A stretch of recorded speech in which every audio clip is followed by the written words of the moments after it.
के चल गइलू हमके छोड़ के, हो दिलवा हमर तोड़ के चल गइलू हमके छोड़ के। जिए नहीं पाइब हम, जिए नहीं पाइब हम, केहू से रिश्ता जोड़ के दिलवा हमर तोड़ के चल गइलू हमके छोड़ के, हो दिलवा हमर तोड़ के चल गइलू हमके छोड़ के।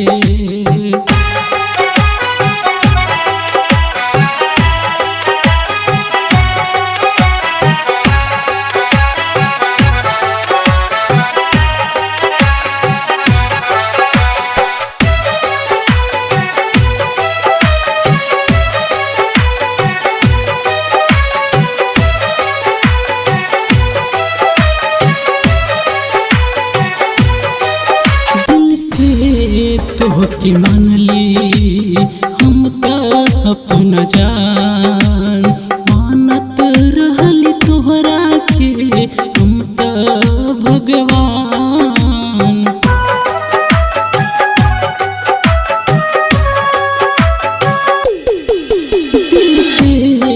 तोहके मान ली हम त अपना जान, मानत रहली तोहरा हम त भगवान। सारे बंधन को, सारे बंधन को एक पल में तोड़ के दिलवा हमर तोड़ के चल गइलू हमके छोड़ के, हो दिलवा हमर तोड़ के चल गइलू हमके छोड़ के।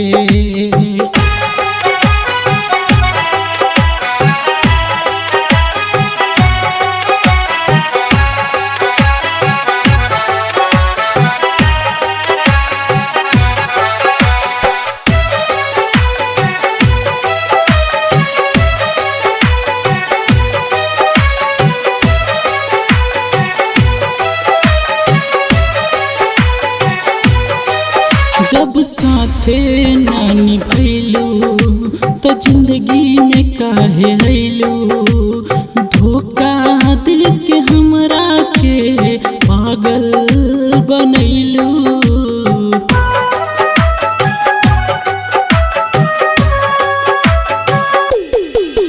जब साथे नानी भैलू तो प्यार काहे कैलू, जख्मी करके दिल हमर पागल बनैलू। मिथुन राहुल जी, भारती रूपेश जी, केकरा सहार जी दिलवा हमर तोड़ के चल गइलू हमके छोड़ के, हो दिलवा हमर तोड़ के चल गइलू हमके छोड़ के।